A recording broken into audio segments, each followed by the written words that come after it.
The first two rounds took place at major circuits with long lap times.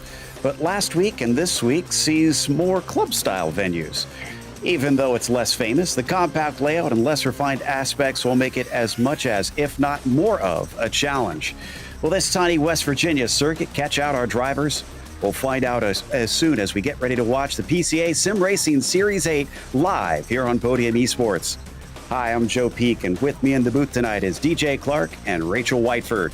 Nicholas Weatherby is on social media along with Ryan Bauer producing, who's using cameras provided by Dougie Beard. Summit Point has since seen some major improvements and expansion, but this 2007 version holds its own charms. Let's head to our track eye to find out more about it.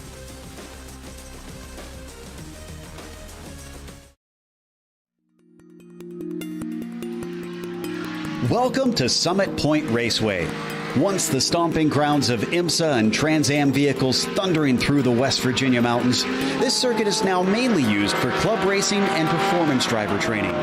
Situationed a couple hours west of Washington, D.C., there are actually two entirely separate circuits that can be tackled here on the iRacing service. The main circuit is just shy of 2 miles in length, including 10 turns, and can be chopped off into the short version, which has 9 turns and only 1.5 miles for a lap.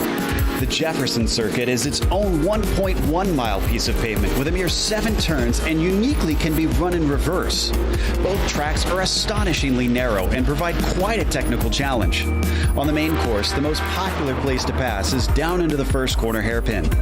While some drivers may try a brave dive into turn 5, the frighteningly fast-kinked entry makes it prone to things going wrong quickly. Between there and turn 9, it's essentially a single-file affair with nothing but tight and twisty bends snaking their way around. The Jefferson circuit isn't used as often, and because there are a few straights long enough to get a run on someone, most drivers are forced to wait for a mistake to pounce on. Otherwise, qualifying will be key. Believe it or not, IMSA's GT class raced here in the late 80s, and even Can-Am stopped in back in 86. While it probably sees much more competition here in the virtual world, it's easy to see why plenty of real drivers love to take their vehicles out to try and tackle this historic Appalachian venue.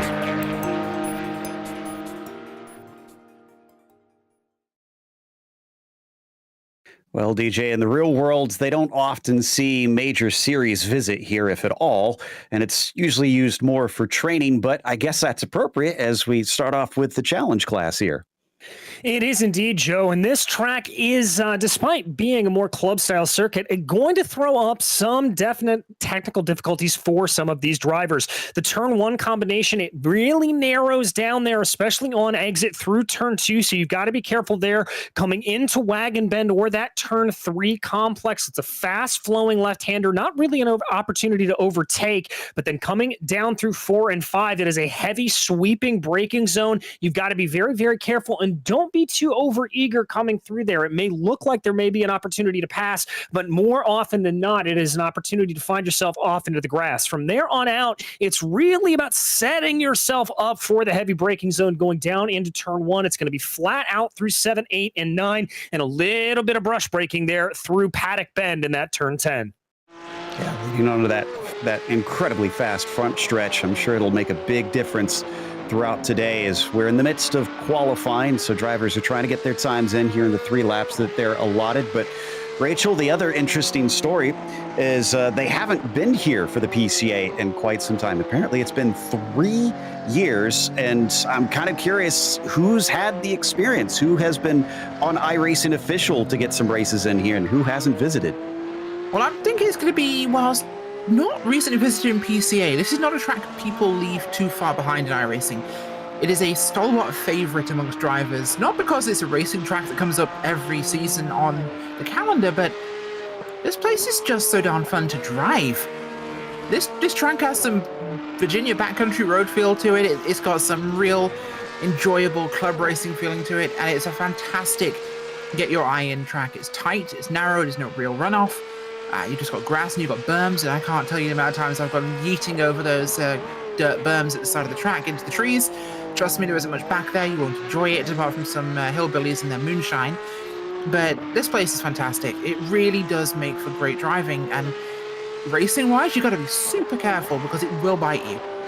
I found that out myself over the years, and looks like, oh, Thomas Briggs sees how it can bite you, and he is going to eventually escape out back to the pit lane, and Smiley as well, going way wide out into the gravel. You can get away with that one, but it won't count your lap, unfortunately. Lacombe is our provisional pole sitter. Chad Dick, for such a short lap around here, DJ, he's a quarter of a second behind. That does not bode well. No, it really does not. As you said, a very, very short lap around here. Only about 1 minute and 9 seconds is what these drivers are putting down. So for Dick to be a quarter of a second down like that, certainly a detriment there to him. And it really shows you the pace out of that number 19 machine. And we're waiting on some of the relatively quicker drivers in the past to try and put a time down. Mike Sachs has had his first lap deleted. He's got enough that he can come around for these next two. Let's hope he can keep it clean from here as he comes out of Wagon Bend and then up over what little elevation change there is around this place. Kind of a crest that leads from the chute down into what we've sometimes jokingly termed yard sale through here and into the more technical sections.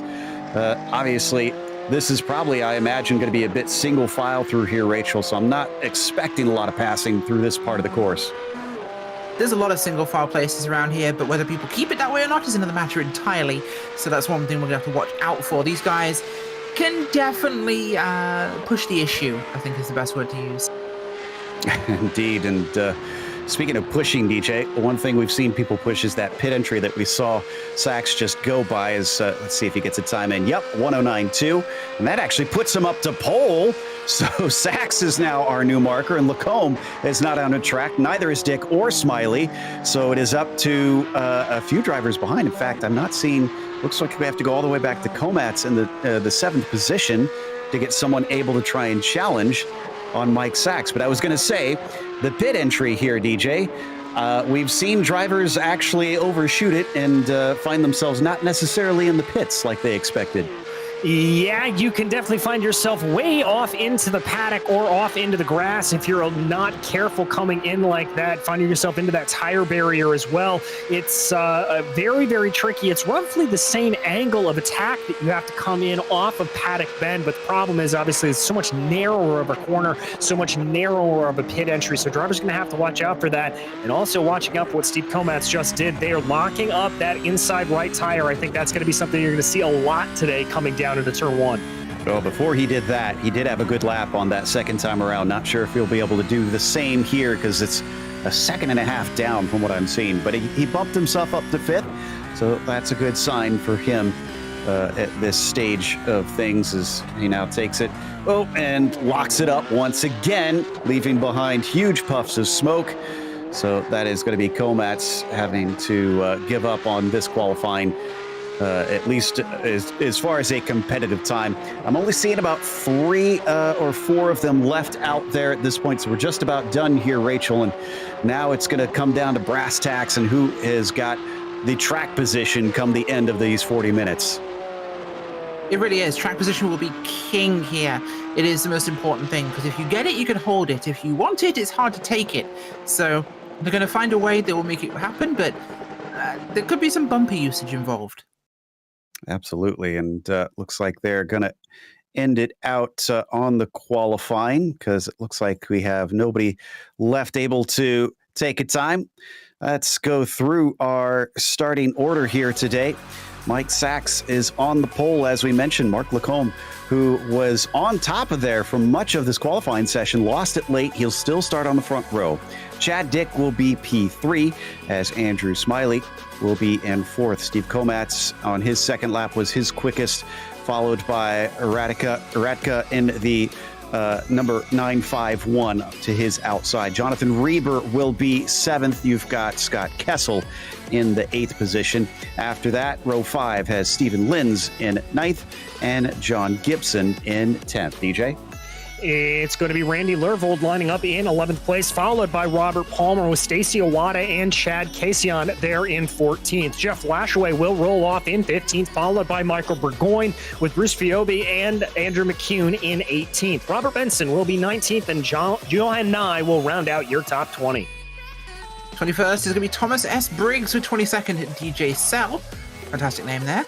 And behind them, 23rd place, James Hemming, 24th, Jack Stevenson, 25th, David Purdy, and Drew Kenny in 26th.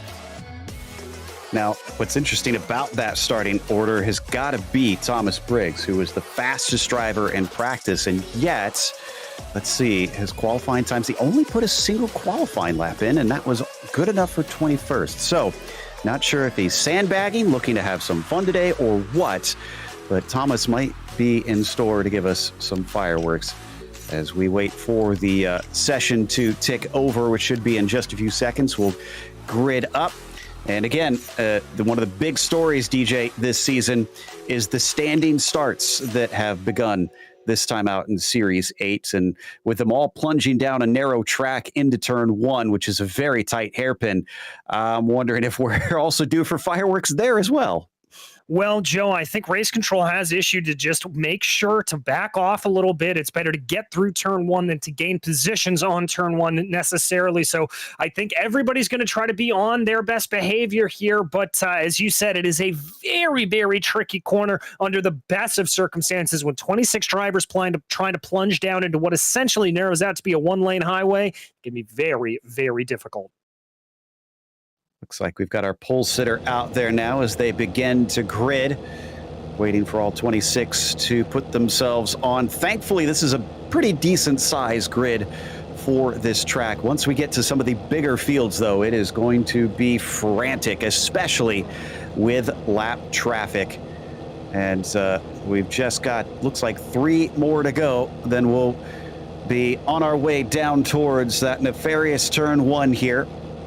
Looking for Lacombe, Dick, and Briggs to plop their cars out there on what is this rather cool morning, only 71 Fahrenheit here in West Virginia at about 9 a.m. virtual standard time in and amongst the trees. So they still got some shade splashing across the pavement here today.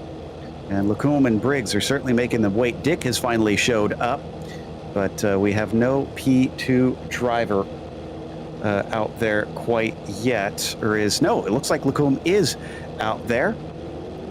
So it is instead Thomas Briggs that we want to see show up as we wait for the last of them to finish there of those 26. And Jack Stevenson, I thought he was out there, but it looks like he may have now taken himself into pit lane for some reason. Hopefully he can get back and get this started. And Briggs is going to force everybody to go to the 2 minutes, as now it looks like we are ready to go. So the engines will start to rev here for race number 4 in the challenge class. So we wait for the lights, and the green flag is out. Off the line, it looks pretty decent for Sachs, but it looks even better for Dick. He is going to try and challenge for that second place. Lacombe is going to have to defend, but he cannot charge down to the inside. Instead, he's going to take it deep around the outside of the hairpin and see if he can take that lead away from Mike. The 599 is going to deny him behind him. So far, so good. Not seeing any incidents. DJ, we're clean. It does indeed look like we're clean. There was a little bumping and banging coming down the main straightaway, but not anything through the corner. Everybody keeping it nice and single file here. Lacombe trying to find an area as they go down through the chute and into this tight left-hander. But as I said, not really easy to get that pass done through there. Well, that's had a bit of a bump from behind from Kessel, but looks like they made it through it, but not everybody is clean. It looks like Gibson had a little bit of contact as he is off the course, and I think he's been joined by Stephen Lins, Rachel, but only 2 cars out of 26, not a bad strike rate. Yes, certainly is. Of course, the 4 of Gibson had contact with Lins on the braking zone down to the wagon wheel there, turn number 5, and he just seemed to turn into, there wasn't quite any room. I'm sure we'll hear from race control at some point, but yeah, they just both slid off. A little bit of contact, both in the grass, tried to recover that thing, but they're racing once again. Unfortunately, they're together. That's going to be awkward. Yeah, and unfortunately for Drew Kenny, don't need to go to him, but he had a spin and is dead last on the field in his Rainbow Warrior machine. Lacombe is going to make a race out of this one, DJ. He's been hounding Sachs since the very start of it, and they're already stretching to about a second past Chad Dick. Yes, indeed he is, as they work their way through Wagon Bend right now and back on to these longer straightaways down through the chute. He is really hassling them there. I love how he is making Mike Sachs go a little bit defensive down into the left-hander there. That could come back to bite him. Remember I said, Tom, oh, and somebody just went off a little farther down. Looks like Jeff Lashway is unfortunately to 15th and dropping as he went deep down into yard sale. I was about to say that Thomas Briggs has already just stomped through the field. He's up 10 positions and into 11th. There you see him in the bright neon highlighter machine as a battle in front of him might give him a little hand in trying to make another pass. That's Lervold, who failed to make the overtake on Palmer. He's slow on the front stretch, Rachel, and he's got a good opportunity. Yeah, it could be a great chance for him to do something, but turn one, lap 2 is the real tricky one. Everyone's coming in max chat here. They're full speed, so there could be trouble if people aren't paying attention. This first section's actually much trickier than it seems. You've got a humongous braking zone for a 180-degree corner. It's a really long one before you can get back on the gas. And once you straighten out, you're almost straight, kind of kinking in here in what really is a lift and hit it as hard as you can. Kink to the left. We've got some cars off behind us there. Let's see what happened for them. I think that's Komats. That was one of our front runners. Oh, no. So the 210 finds himself backwards into the barrier. We're going to watch the replay, and I believe he just clipped the grass, DJ, from what I could see. Yeah, let's watch it here. He's a little bit over to the right. Yep, there it is. Just carried a little bit too much into that corner, and that is enough to spin him out. It's so easy to do that, embarrassingly easy, and that sends him well to the back with a fair bit of damage on the rear bumper of that car. Coming back to the front stretch, that is now the 951. Stefan has climbed up into 6th place. Instead, we take a look at Lacombe, who is very good on the brakes, catching up to Sachs, and they do have a lap traffic car in front of them. Drew Kenny, Rachel, it looks like, has returned after taking his spare car. Yeah, he has as well, getting that car back up and running. But what we saw back there in turn 3 was exactly what I meant. It's a kink of a corner, but you have to set yourself up quite wide on the entry to carry as much speed as possible. It is so easy to grab some grass there. As the car's starting to turn, it will throw you around. We'll see a lot of people making that mistake. But Kenny here has got his car back. He's going to get himself rolling again. We're on board with Reba here in 7th place, looking forwards towards Iridaka. And this is how close these guys are. I've got some smoking up ahead. Someone locked a wheel. But this is the section where you can't really pass. It's about running these corners, and it's such a back and forth section. It's really momentum based. And unfortunately for them, they're going to catch up to that lapped car at the wrong time. Looks like they're able to get around, but Chad Dick certainly has much better pace out of there than Scott Kessel does. So he'll start to pull some distance and solidify that podium position. Looks like that traffic helped out our top 2 a lot more, as you can see how much they put between themselves and 3rd place, breaking down into the hairpin once again, but no attack this time from the 19.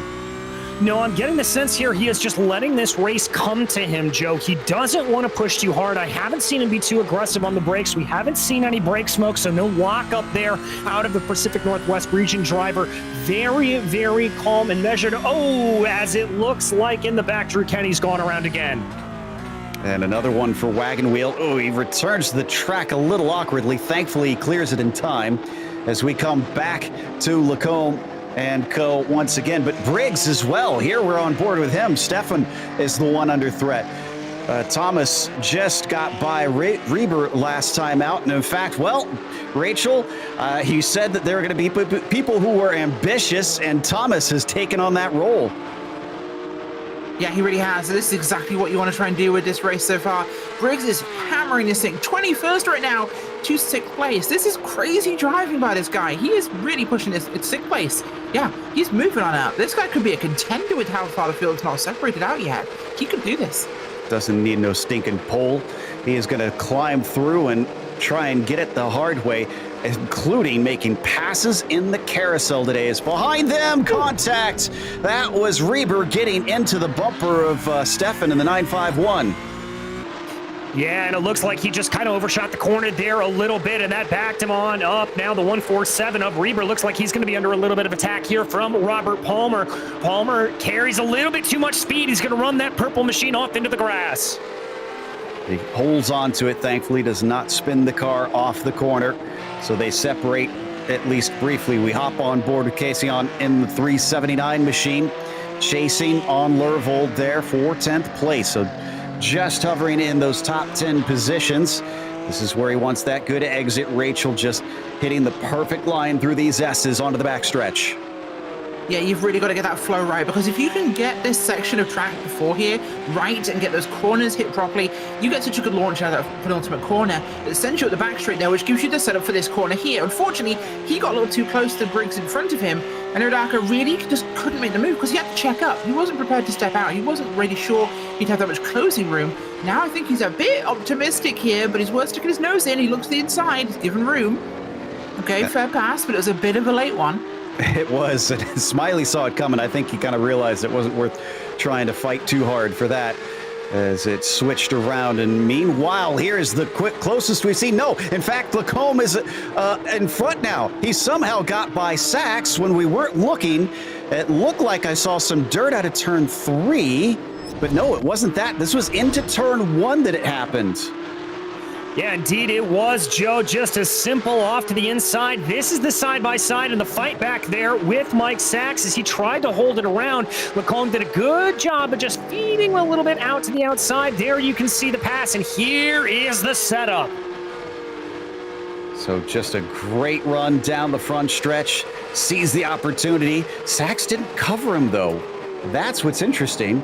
Managed to get through, and that, I think, was vital there, DJ, as he switched to the left-hand side so he couldn't fight back into wagon wheel.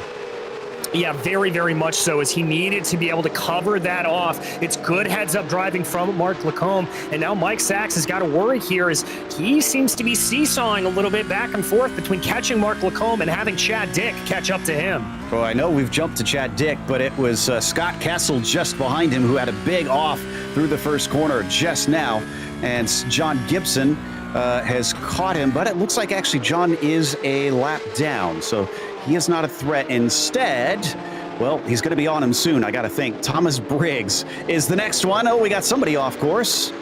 That is Bruce Froby, it looks like, Rachel. Yeah, Bruce Froby did have a bit of a moment there for himself there. Just took it a bit too deep into that corner. It's a tricky one. It will do this a lot. We see cars going off in turn 1 all the time. It's so hard to judge your timing because you're going downhill more than you think.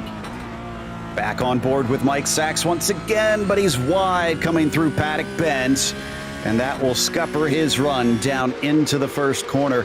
Chad Dick still kind of hunting them down, seeing if he could get involved in this battle for the lead. Look at the distance between themselves and 4th place, though, Scott Kessel. It has grown monstrous because of that single off here at this very corner, and way wide there, DJ, for Chad Dick coming through turn 1. Yeah, I think Chad was a little bit focused on the drivers in front of him rather than focusing on his braking zone there, and that's a very common thing to try to do. You get a little bit fixated on it, but he didn't lose that much time. He's still within a second, so he should be okay to be able to maintain some of that draft going down the long, fast front straight. Back into the technical section here on the back half of the course, and it's starting to look like Sachs is dropping a little bit on that 19 machine. Can he not hang with Mark Lacombe? And he's gonna have 30 more minutes to try and keep up with him and to try and repass, so this is certainly not over. This doesn't look good. The fact that the first lap or two now, it's been half a second between first and second here, Rachel. Yeah, this has been a lot closer than I think we expected. It's been super, super tight here, and this could definitely change things because the gaps overall aren't separating out. But the important part is, when you hit traffic here, it's going to be much, much worse because there will be traffic and it's going to be horrible. This track is not wide enough. There's never a good place to pass. Certainly not. They've been getting quite a bit of cloud cover for what looks like a pretty clear sky from this angle, but it's been cooling the track off significantly. Well, I say that. It is higher than it was before with the cars out on track and putting it down onto the pavement. 73 Fahrenheit currently. We head to P8 now with Reber just behind Ryadka in the 951. And they're going to break down into turn 5 themselves. They've also got Smiley just in front of them. Smiley's down 2 position from where he began and probably wants to stop that from continuing. Yeah, he certainly does, and he's trying to lead on here a little bit more to try to build that gap back to Uretka as they go. But a very good train starting to form out here, and you saw one thing that I found very interesting, Joe, going down into that yard sale corner, multiple lines going down there. Some drivers going a little bit defensive, going farther to the left. Oh, we've got a battle on screen. Down into turn 1, and I think Iwata's going to get that one. No, that was into the final turn. That is a hard one to make stick, and that's going to be for P12 for the number 5. That was actually a rather impressive move, Rachel. It sounds weird, but the final corner is actually one of the best passing chances here. You set it up, and you can go for something now. I'd rather be out of the final corner, because if you do it into it, you're both going to screw your speed, but you can pass into it. Passing out of it's preferable. Absolutely. That's where I usually try and stick it, as Jonathan Reber is still right on that rear bumper of that KFC machine. Also, Briggs just overtook Kessel, it looks like, for the 4th position. So Briggs not only into the top 5, but now he's on his way to try and take a podium. How high can he go? Well, Joe, I've been keeping an eye on his lap times. In the last 2 laps, he was 4/10 and 8/10 of a second faster than Chad Dick directly ahead of him. So Briggs has got the speed here, and with still 25 minutes or so remaining in this race, I think that 3.5-second gap is going to come down. Yeah, I got to think so. A 109.3, his personal best, Briggs that last time by, whereas Chad Dick a 110.2. As we check it back in on Palmer once more, he's behind both Reber and Uriadka, and it looks like they're closing slightly, or at least they were. Now he starts to fall away, and the distance gets greater. So Palmer going to have to regroup, see if he can get close once again to become a part of that battle. And Rachel, one thing that I'm pleasantly surprised about as well, this is such a short track. It's so narrow and difficult. I expected it was going to be a bit messy out here today. We've had 1 black flag from the stewards so far. That is impressive, yeah. And it was Gibson from that incident we talked about earlier. Yeah, I'm genuinely shocked how clean this has been. Either DJ Lion fell asleep or it's been super clean. I think it's been the latter. Can't imagine he'd fall asleep at such an exciting race out here as we come down. He needs a nap. There you go. As we fly towards Paddock Bend. And Reber is trying to see if he can get closer to Uriadka's. Now we switch back to Sachs, and it went from 0.5 second to 2.5 seconds between P1 and P2. Chad Dick is the one that is starting to threaten that 5.99 instead of Mike being able to get on the back of Mark. Yeah, indeed, Joe. And this was a little bit of squabbling between Sachs and Dick, and I think it actually created 2 problems for them. It allowed for Mark Lacombe to sort of scamper off into the distance, and now it's also allowing for Thomas Briggs to be able to close in. He's been able to get that gap down to 1.7 seconds. He is coming on like a train with a full head of steam. Coming out of the carousel, here's Briggs, already down to 1.3 seconds. This is starting to look more and more likely that he is going to be vying for that race win. 4 seconds to the leaders, or to the leader, actually, of Mark Lacombe. So Briggs, I think at this point we could say he was probably sandbagging a little bit in that qualifying session, and it's just out to have some fun today. And coming down into the braking, 1.3, Rachel, becomes 1.0. It is a steady decline. Sandbagging? Yeah, I think. Either he made a mistake or he had to go take the dog out or something, but he's definitely fast. And he's showing exactly that today. That gap is coming down way faster than I think we could really expect. And the average lap time does speak for itself. He is faster. It will happen. And for what it's worth, he looks like he did the same back at Winton last week. He started from 18th and wound up finishing 5th. So didn't do as quite good of a job as he's doing right now. Oh, and problem for Robert Palmer. One of our top 10 is off through the wagon wheel bend, and I think it is another carbon copy of Wheels in the Grass, and off you go. Yeah, indeed, that's exactly what it was there, Joe. But ooh, look at that. Thomas Briggs carrying on the promise that he had put down. He's got that gap down within 0.6 of a second. He's in the draft of Chad Dick. So Chad will have to switch gears here. He was on the attack for so many laps to try and see if he can get by Mike Sachs, and now he's going to have to watch his mirrors and play defense instead. Well, let's see how long this takes. If he can get by, it's obviously not a sure thing, but based on the pace we've seen from Briggs, Rachel, frankly, I don't give Chad too much of a chance. Yeah, I think the potential for it to happen is pretty high here. It's about how long it takes him and how long that will have an impact, of course, on the distance to the leader. He's going to fight it, though. He goes down to the inside. Big lockup, though, from Mike Sachs as well in the 5.99. He actually gains a little time in that, so that seemed to be a fast run through turn 5 for him. Way wide out of the corner for Chad Dick. He's already struggling a little bit, looking like he's shaking, DJ. I think Briggs has got into his head pretty quickly.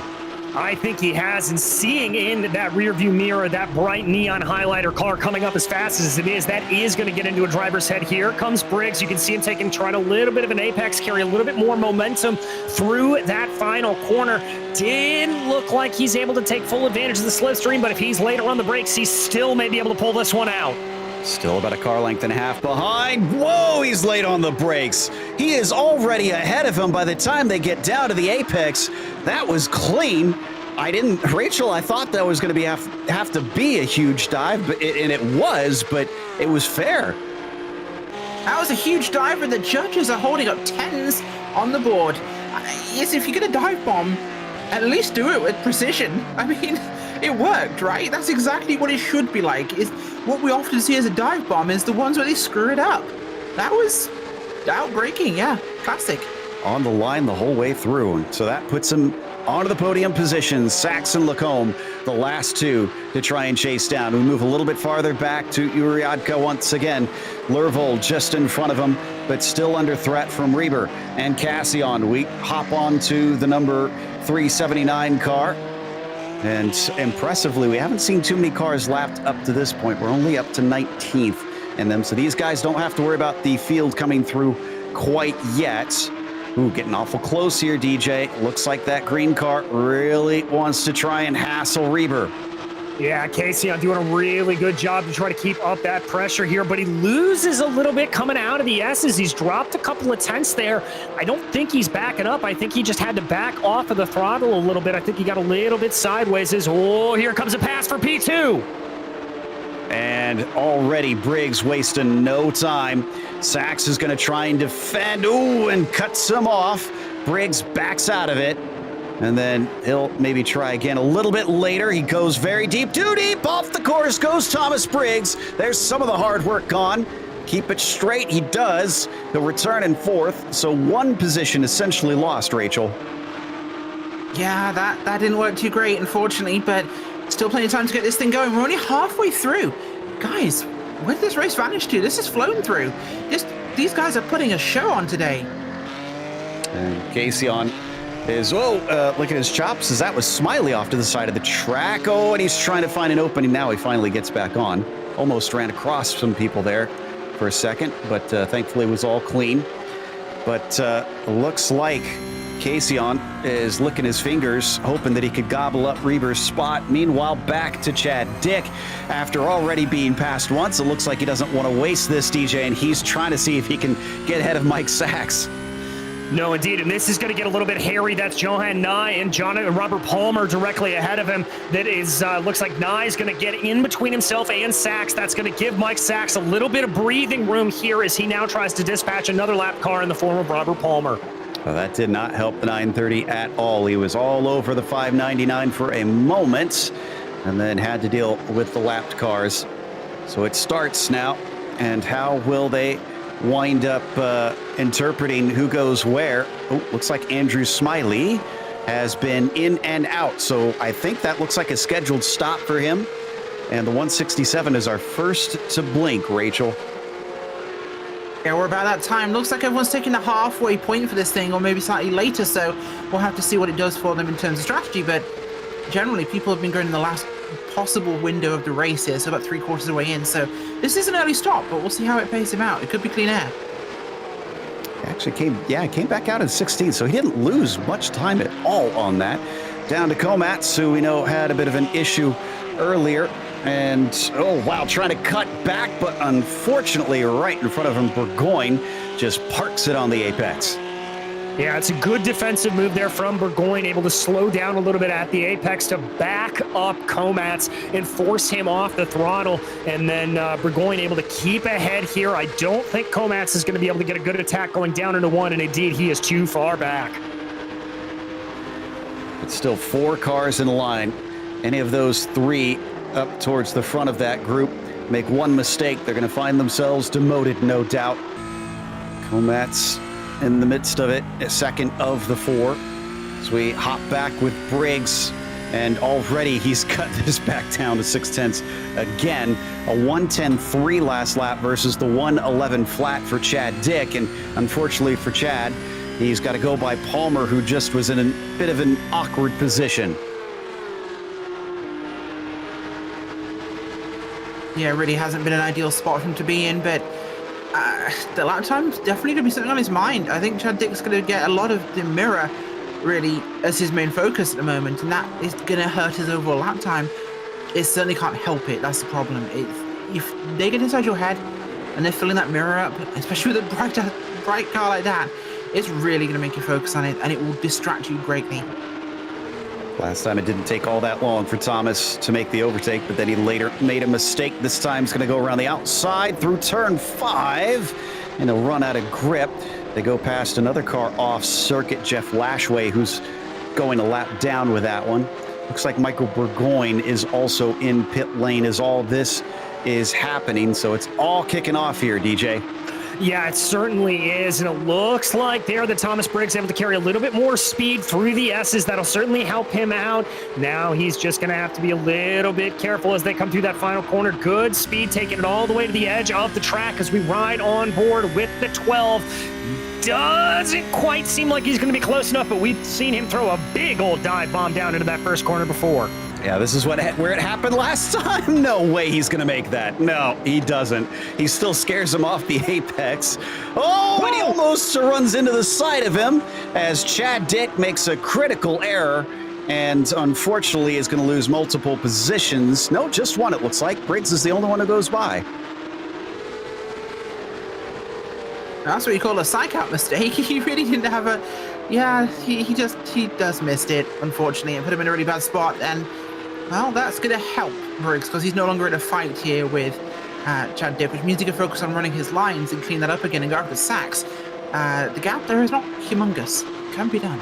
Speaking of cleaning it up, DJ, last time Briggs went off, I heard him get on the radio and said to Mike Sachs over it, don't block like that. So he thought that move coming down to the chute was uncalled for last time. Let's see what we get in round 2 between the pair. Yeah, Joe, and I actually went back and took a look at that move, and I've got to say, I think that's just a little bit of the red mist coming down. Mike Sachs was clearly over to the left side, going down into yard sale. He held his line. There was a little bit of feeding out on the apex of the corner, but it was nothing too egregious. I think it was Briggs just fighting for every position and having a little bit of that red mist, like I said. So as they switch directions, coming back and into turn 3, another one down pit lane, Chad Casey on, and looks for his stall, spots it, and hits his marks perfectly. So he is going to get his service. Andrew Smiley still our highest pitter as somebody's off once again. Oh, and Mike Sachs is now the one that makes mistakes. Thomas Briggs becoming the psych-out king, Rachel. Oh, really is. He's just getting into people's heads here like crazy. But then again, when you zoom up behind people, that's going to happen. So now Sachs, he lost out way bigger than Chad Dick did. He falls to 5th position. Chad gets up to 3rd once again, and Scott Kessel is promoted to P4. Oh, and unfortunately, there's drivers that are trying to pit in. Oh, wow, Chad. I heard Jeff Lashway say he was going to pit in just as cars were going to his right. Thankfully, they did not have an incident. It was actually Chad Dick, of all people, that cost him a chance to head into pit lane. So I'll have to go back around one more time. We're looking currently, well, at another driver pitting in. That is going to be Radka in the 951, while Reber carries on in the KFC car. But I think we're hitting the end of that pit window, Rachel. We're not quite at the end, but we're close to it, yeah. So this is when you really need to be thinking of putting in, if not this lap, but very much the next one, last lap, real opportunity. It's going to be in that sort of window now where this is everything to the end. This is where you put everything on the table. Looking at our numbers, it is 3.7 seconds between Lacombe and Briggs. The lap times are kind of telling right now because Lacombe, last time by, a 109.972. Briggs, a 109.4, half a second faster. We've got enough laps here. He could bring it in really close. And maybe he could do it here during the pit stop sequence, as Lacombe, we just saw, came in and hits his mark, so he's nice and clean on that one. Briggs carries on. He'll inherit the lead. Chad Dick keeps going, so he'll follow into second place. Kessel into third. Not seeing any more drivers in that top group diving down. Here's Lervold, who is our second highest driver to have pitted. Mike Sachs was previously, and now Mark Lacombe, now that he has come back out, is our highest to have pitted during this race. So should be seeing the rest of them dive down pit lane within the next lap or two as we ride on board with Scott Kessel in the third position. Chad Dick with his mistake, DJ, still can't seem to get away from the threats from behind. No, he certainly can't, and we haven't seen any more mistakes out of Chad Dick. I think that was just a matter of a little bit of loss in concentration there from him as he works his way through the carousel and down through the S's right now. The 930 doing a pretty good job of keeping Kessel at bay, but our leader, Thomas Briggs, is in. So this might be the critical bit. Lacombe is coming out of the S's now and towards Paddock Bend. Briggs is in his stall already. Should be about 8 to 10 seconds of service for most of our drivers. It's up to 8, 9, 10. It's a little long for Briggs. Ooh, it went on to about 11 seconds, I think. And it looks like Lacombe is easily by, in fact, by a pretty decent margin. Thomas has a lot to make up and only 11 minutes left here, Rachel. 11 minutes left. It's going to be interesting to see what will play out with these numbers. So we'll have to find out once everything cycles through, but it's looking really tight. It's going to be a tricky one. Chad Dick inherits it for now. I don't think he pitted yet, did he? Looks like no. Chad Dick has not pitted. Yeah. So he's going to fall back down the order, but I'm pretty certain that Briggs should come out in second place. Because Dick had his off track before, and I don't think that pit stop was that bad that Thomas will find himself overtaken. And in fact, Chad is in this time. Yes, he is. So he comes through that tighter radius corner there to make it around. He's going to give the lead back to Mark Lacombe. The gap is looking like it's stabilizing at about 8.5 seconds between the leaders. So that is going to be pretty big there in between Lacombe and Briggs, and that's a lot for Briggs to make up. All right, yep, he comes back out in third place, and it might be a battle between himself and Kessel here as we watch Casey on now. And let's see, looks like Dick did get out. It's about 2 seconds clear of Kessel, so he is good. Looking on board with Linz in the 13th position. Three-way fight here for what is P11. In front of them, they've also got Robert Benson. And then not too far up the road to Smiley. Oh, well, it's going to be closer than that because Smiley, Rachel, just went wide coming out of Paddock Bend. Oof, yeah, that's not going to do very well for him. Paddock Bend can be a real tricky one. It will throw you wide if you do not respect it enough. But we've got a pass looking up here. Will it be? Oh! Yeah, well, that pass was not finger-licking good. No, I think he may have broken a wishbone. So we'll see if Wada can get the car rolling as the 5 does return to the track and off into the weeds. Casion throws away a good opportunity. Just carried a little bit too much speed into the corner there, Joe, I think, did Casey on. That was his problem going down in a wagon wheel. Ooh, a little bit of a lock up there as we watch this battle. This is the 167 of Smiley Benson. That was that car locking up, and they're trying to catch down on Reber ahead of him. Now it's Andrew Smiley's turn to get stuck in, and Robert Benson is watching with great interest from behind them. Very different lines out of the S's between the two, and it looks like a slow one from Reber. No, he's heading into pit lane. This must be a drive-through penalty. Yeah, black flag we got from race control there, so that will probably be for what just occurred. Race control on their game tonight. Well, the unfortunate thing is the KFC car did not win that game of chicken into turn one, and he's paying for it now, as just saw Lashway go off once again. He's been having a rough race too. Meanwhile, Robert Benson and Andrew Smiley are now the ones left in that what was a group of four battling for 8th. It's only down to 2 of them, DJ. Yeah, indeed it is. And Benson looked like he was able to close up a little bit down into the braking for Wagon Bend. But now as they start to work their way into yard sale, that gap coming down a little bit more. Benson looking stronger here in the middle sector of this lap. And they've also got Stephen Linz not that far back. He's got to make up a bit of ground. He's about a second behind. He could definitely find himself a part of this. Oh, and once again, very different racing lines. I don't think that was a good one for Benson. And indeed, look at how slow, Rachel, he is down the backstretch.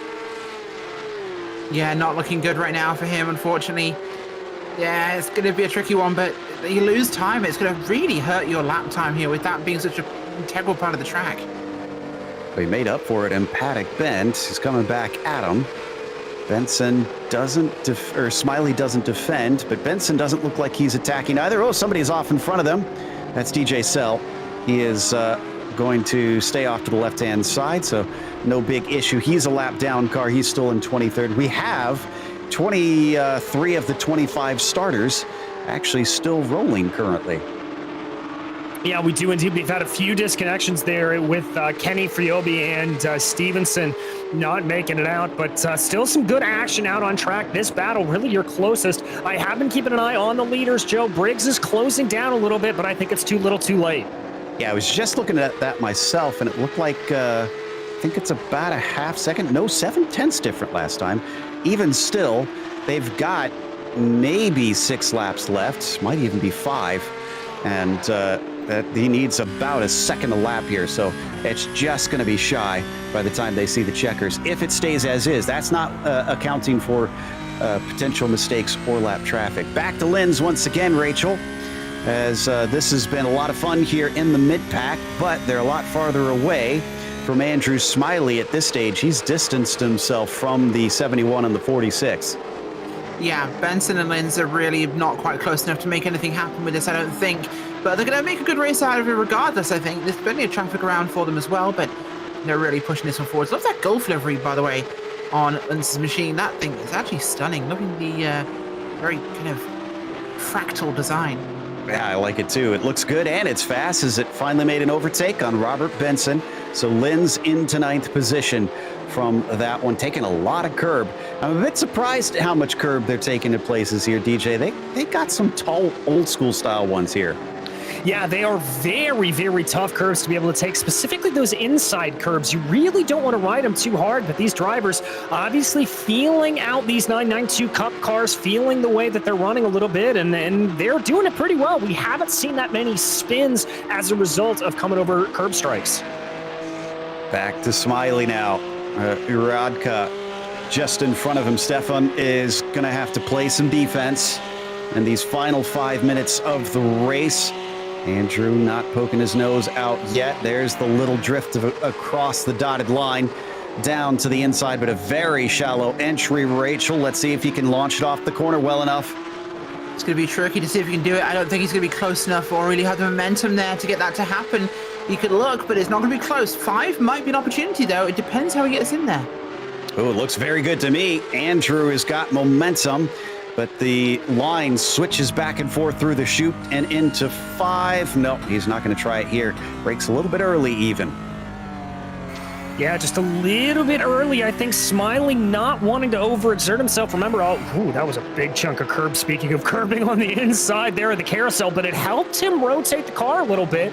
He's just got to be careful there because Stephen Linz now getting very, very close behind in that striking Libreed Golf Porsche. And by the way, I think lap traffic hurt Mark Lacombe last lap.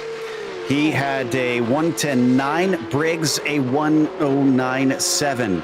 So that was 1.2 seconds cut down. It's starting to look a little bit more likely. It's down to 4.7 seconds between P1 and P2 as we stay on this fight down into turn 1. I think it's a hint, but it's not going to be close enough, really, not at this rate. 4 seconds, what we've got left.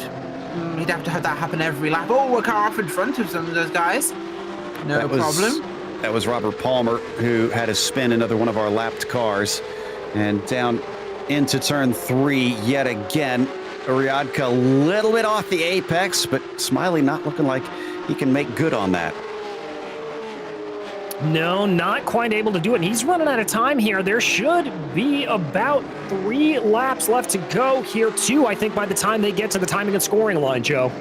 Speaking of the timing and scoring line, that time Lacombe and Briggs were even on their lap. So Rachel's prediction looks to be a little bit more accurate. Oh, did Briggs just have an off? He's up to 9.5 seconds.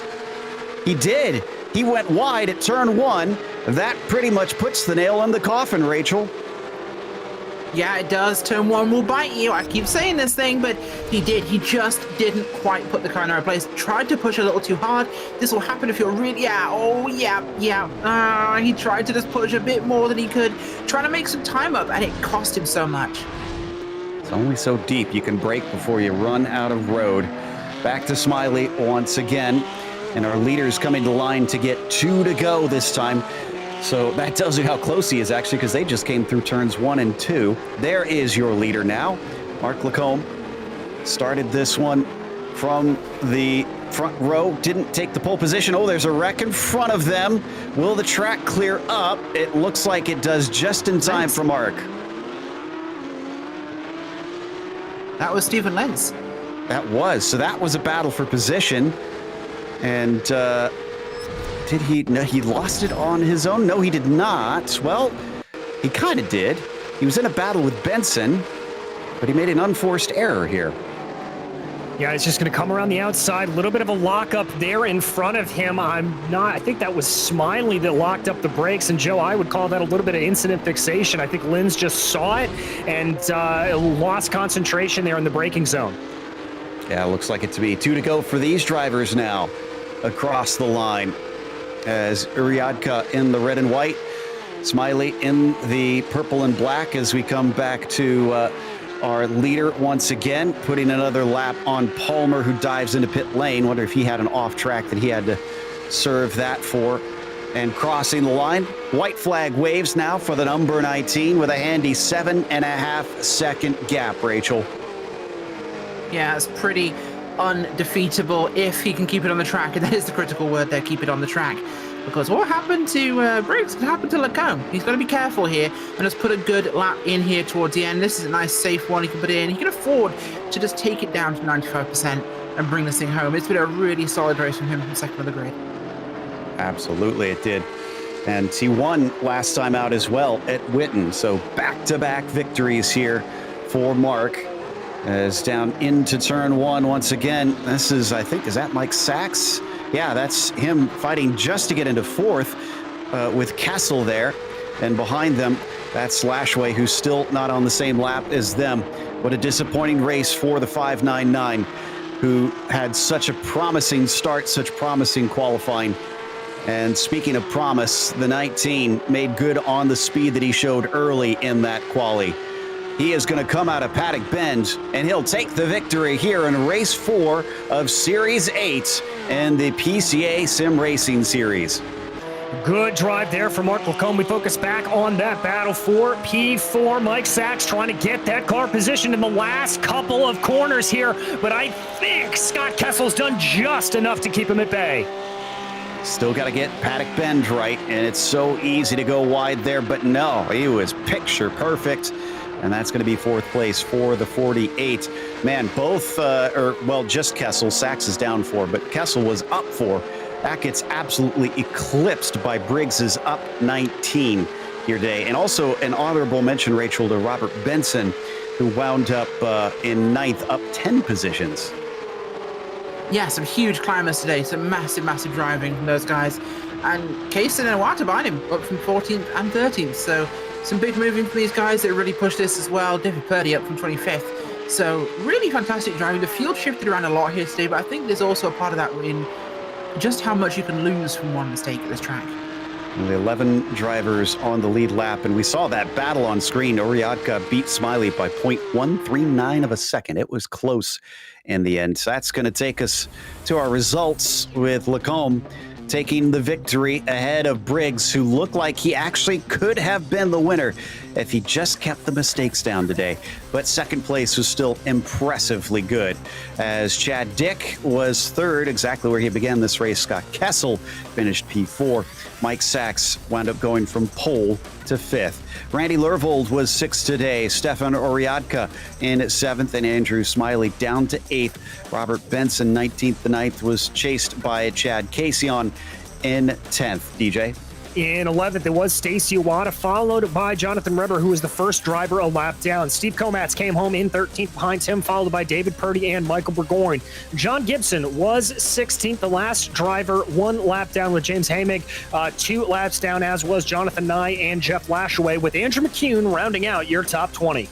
21st, Stephen Lintz there after that last lap spin for him. DJ Sell, 22nd. Robert Palmer, 23rd. 24th, Drew Kenny. With 25th, Bruce Friobi. And Jack Stevenson in 26th.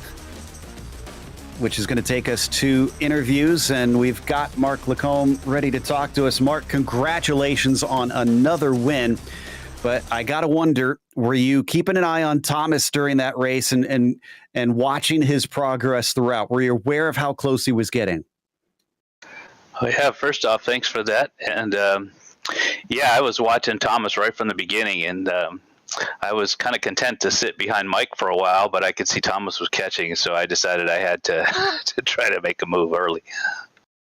Now, he was gaining on you quite a bit, but he kept making mistakes and falling back. If that hadn't have been the case, were you willing to fight him hard for the win, or were you going to just kind of let it be and take the second place? Well, I was going to sort that out when he got on my bumper, but I was driving kind of conservative. I had a little bit more lap time in me if I wanted to push it, but I was trying to not make a mistake myself. Ah, interesting. Okay, that changes the picture a little bit there. You're on a little bit of a streak now. So as we head to the next one, do you see yourself continuing that on and claiming another victory? Well, I don't want you to jinx it or anything, but yeah, I like Suzuka, so that'll be fun. I'm kind of looking forward to that. Well, best of luck to you. Anybody you want to thank for today's win? Yeah, I want to thank all of our EDE instructors. They really put on a big effort this week. Jacob Schum, Chris Braun, Chris Pies, Rodney Campbell, Jeff Williams. We all practiced a lot with the other classes, actually, which helps a lot. So I wanted to thank them the most. That was Mark Lacombe, who took the win today, and DJ's with the man that was trying to chase him and just couldn't seem to keep the mistakes down. It's Thomas Briggs. Indeed, Thomas, the hardest of the hard chargers out there today. Let's start at the start. What happened in qualifying there? Something pretty strange happened. I was just driving. I had a small little spin touching the gravel, and I got disqualified. I think it was, stuff happens. I've never had that happen before, but you just got to move on with it. Gotcha. Well, as we focused on the race and a pretty incredible race there for you, I mean, you looked like you were just making moves wherever you wanted to make them. How hard were you pushing, or were you letting moves come to you? I was about 10%. No, I'm joking. I had to push pretty hard in the race. Obviously, I was trying to be cautious, but at some point, I just had to throw that out the window, and I just went full send. Well, talk to me about that final close down. It looked like you were a little bit slow in the pits, and do you think that is what took victory away from you here today? Yeah. It was, this gap was about 4 or 3 seconds, and when I came out the pits, it was 8. So I think that's what took it.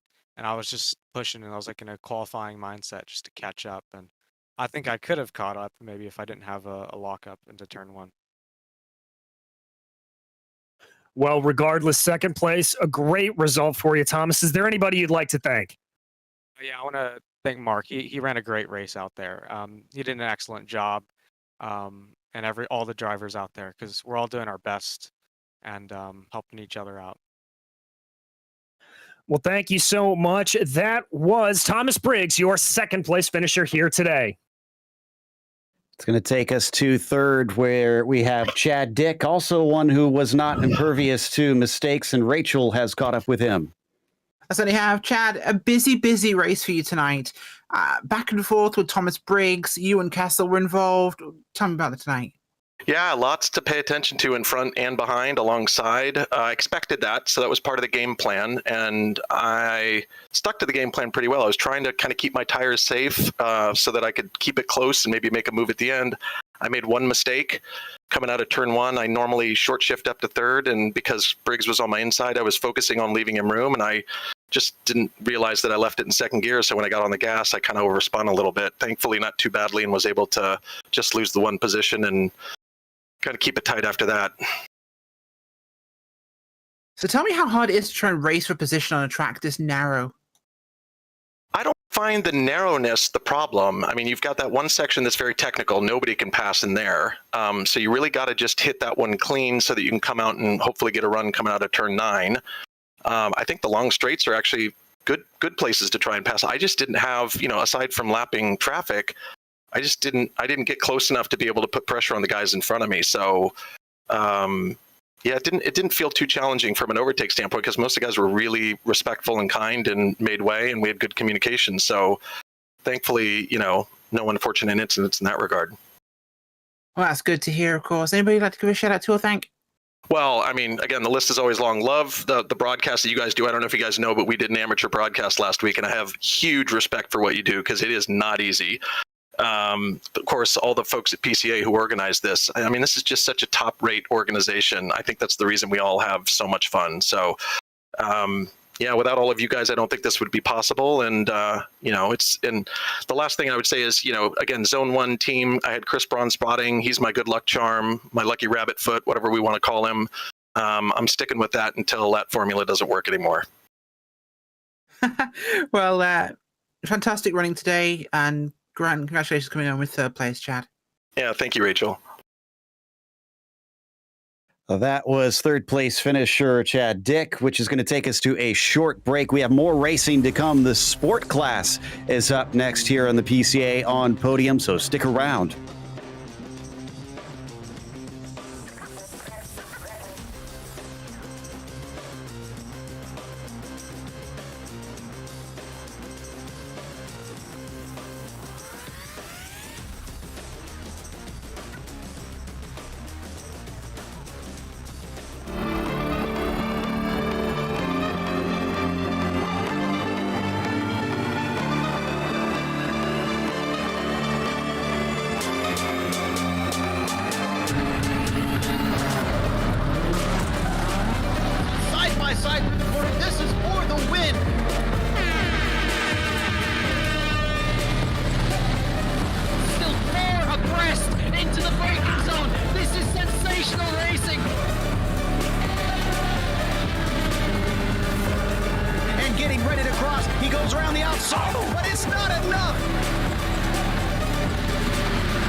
Welcome back here to Summit Point Raceway for race 4 of the sport class in the PCA Sim Racing Series.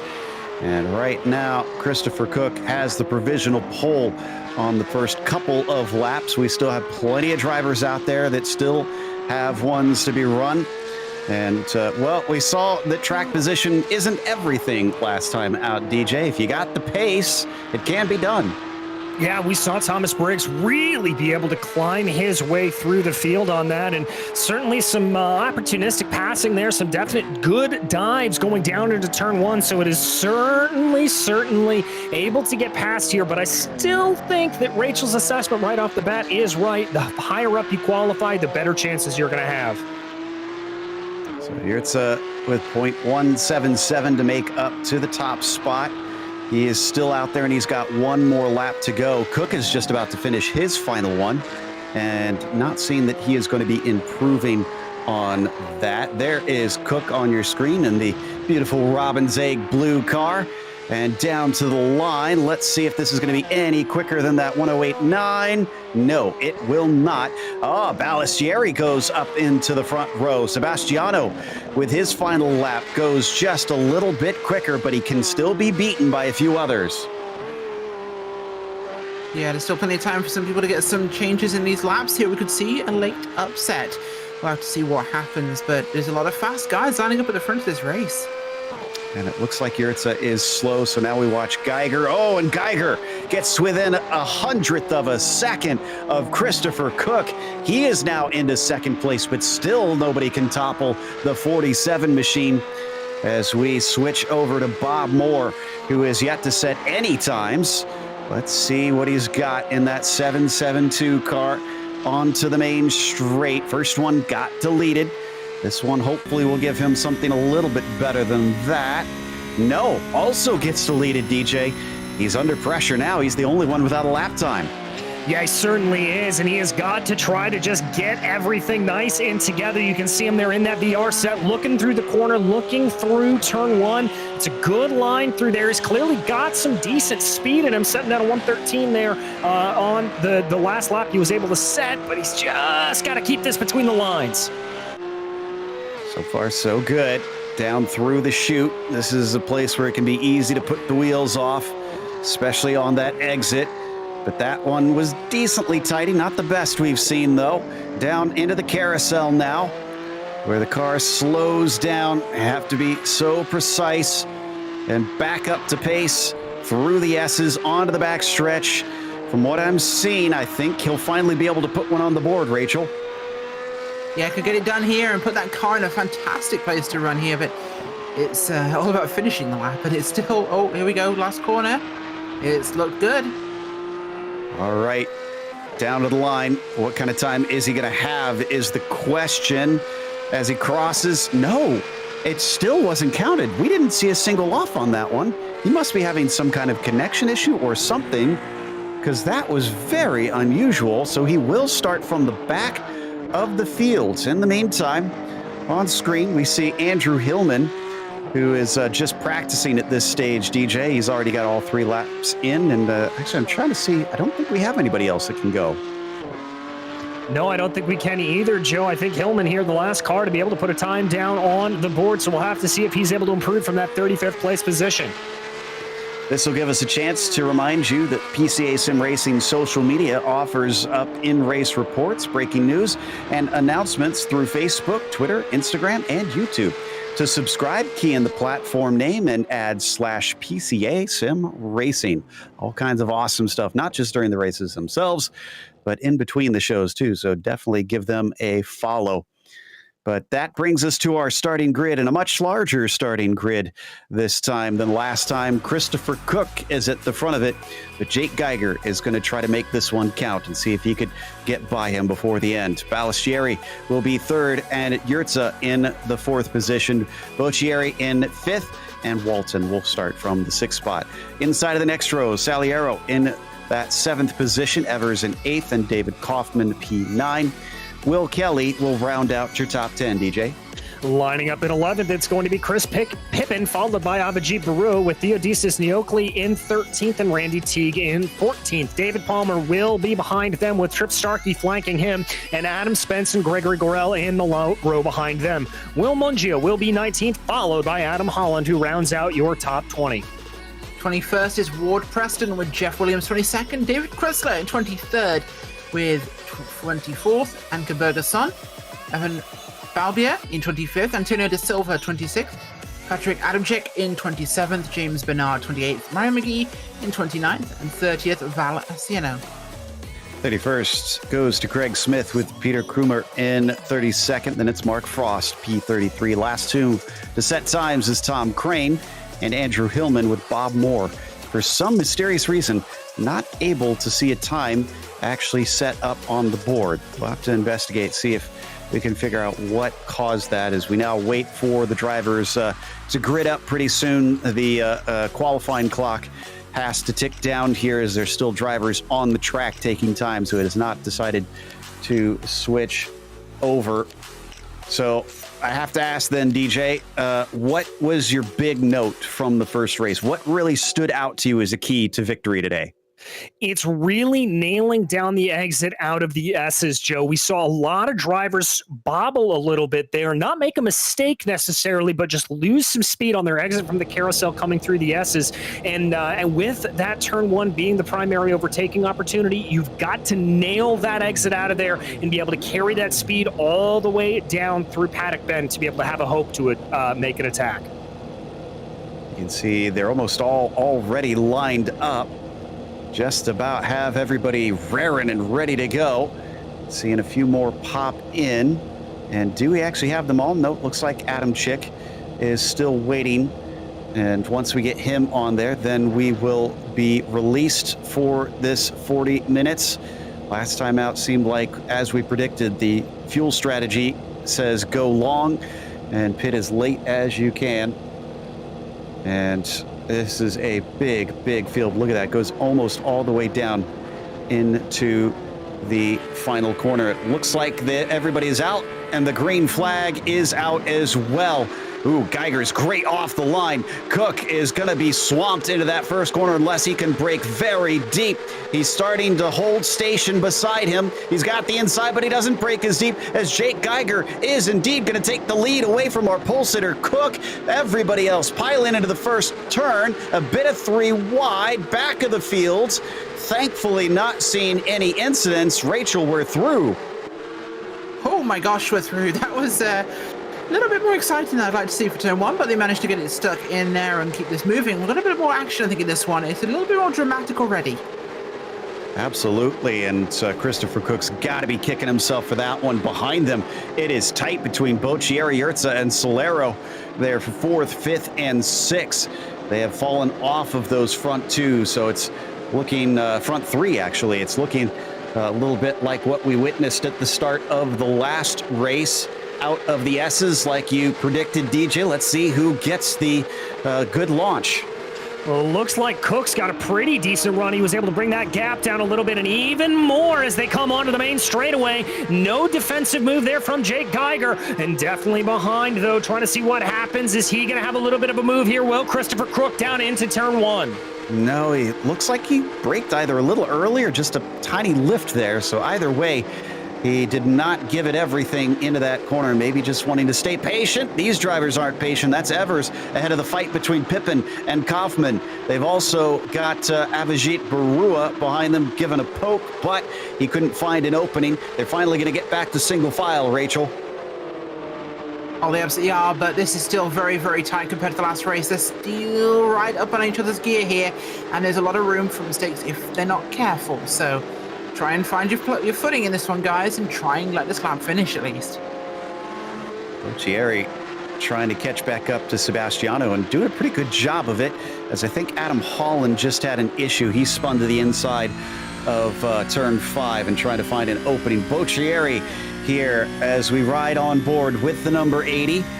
He is catching up, yes, to DJ to Sebastiano, but he's also got Yurtza very close. In fact, Peter has got a very good run. Yes, he does. He's going to have a little look to the outside as we've got a car around to the back. That's David Kaufman, as this is going to be Ursa trying to go the long way around. Boccieri taking the defensive line.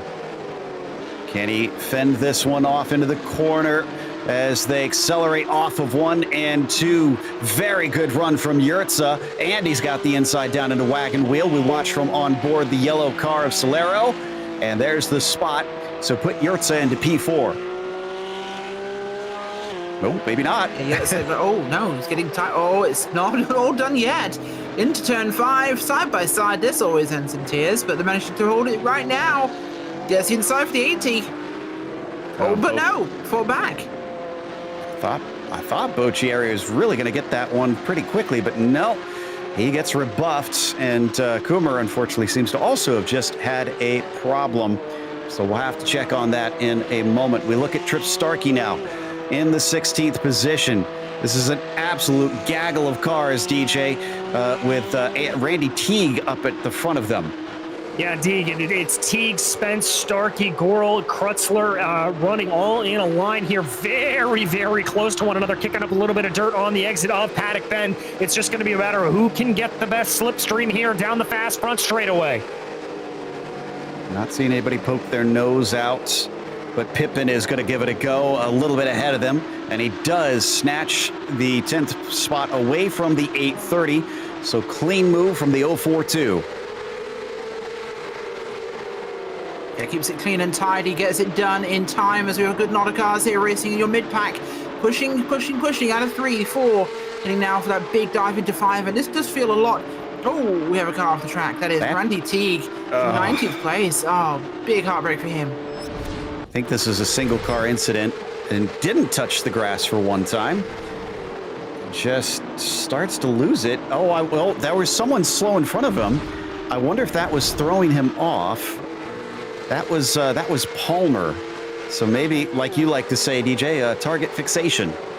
Yeah, indeed. I think Palmer made a little bit of a mistake, but we jump back on board with Saliero here. Anthony trying to get that move done on Boccieri going down the main straight. Carl just looking like he's bleeding some positions here. He's going to be on the non-preferred line. Anthony thought about tucking back into the draft, but he's just going to have to outbrake him to the inside. Carl shuts the door. Anton, a very yellow bird looking car here as he chases the 80, and behind him, don't look now, Walton is starting to gain in that yellow and red number 5. And, well, they got another friend. That is Will Kelly. So this is all for position here just outside of the top 5, breaking down into yard sale one more time. Nobody able to make an attack here, Rachel, but I'm thinking we're not going to see this stay calm forever. Oh, not even slightly stay calm forever. These guys are going to push this one harder and harder and harder. On board here with Kirk here. Just heard from Race Control a minute ago that, from our social media guy, Nicholas Weatherby, Cook stalled the start. So that's got to still be playing in his head. That's got to be running through his mind.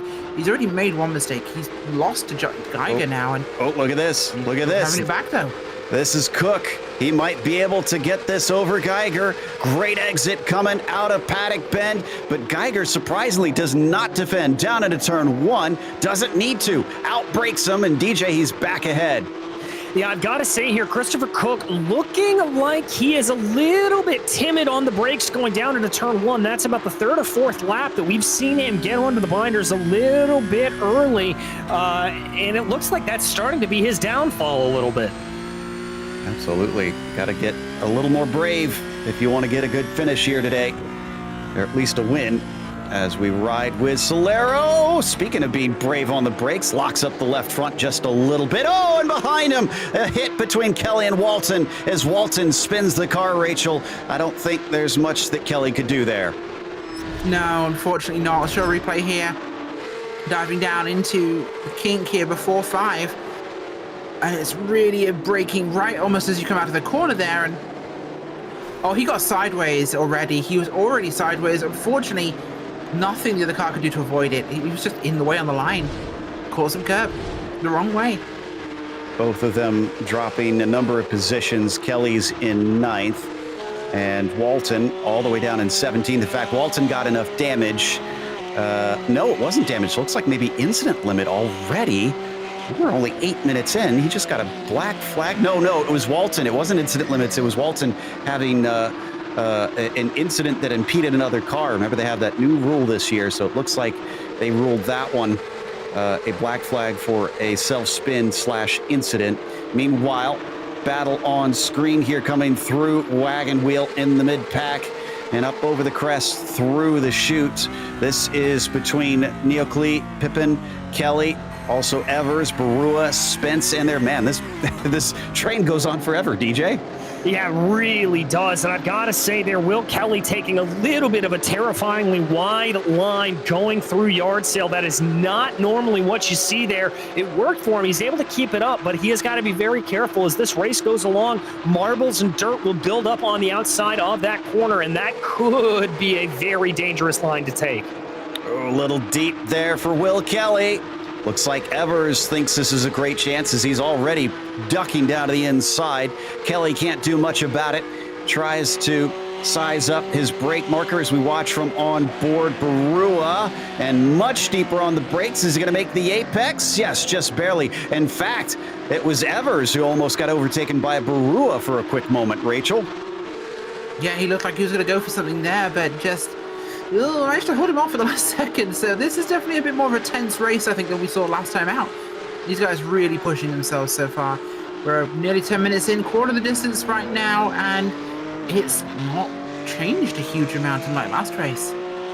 I'm looking through 10 positions gained I can see for Adam Chick, 11 up for Bob Moore, but Moore did not set a time. We're riding on board with Asensio, who's actually a position ahead of Moore, but by a good distance, about 3 seconds between them. Wow, that was a big checkup. And now Teague, Bergzona, and Asensio right there. Yeah, that really goes to show you just what can happen if you have a little bit of a bobble there through the technical portion of the track. There's a big rhythm you have to build through there. You've got to keep everything just kind of going the right way. So we check back in up there. That looks like Will Kelly having a little bit of a look to the inside of Chris Pippin. Oh, and ahead of them, Neocli goes off. Oh, and a spin off the track. That's Pippin going too deep. So Kelly, I think, is going to be able to hold on to the spot for now. And Barua going by Evers and Adam Spence as well. So, man, everything is suddenly flying off the shelves as we come down to the chute one more time. I don't think it is over for Evers as Trip Starkey's now watching him. Breaking into yard sale. Rachel, nothing doing that time. Yeah, really trying to do something here, but just a lot of traffic really bottling these guys into position. I'm not sure anyone's really close enough to make a move in that whole segment of cars. Bernard here, Lasker driver, a 44 machine, right up on the gearbox here of the car in front. He could really do something with this, but it's just the wrong part of the track here. We're in this twistier section where it's just not going to be a good thing till he gets to the final corner, but this could be a pass out of the last corner. Evers just given a black flag, I believe, for the incident into turn one. As we watch this a little farther down the field, I was keeping half an eye on Solero because he was just about on the attack on the 80 car as well. But coming onto the front stretch, let's see.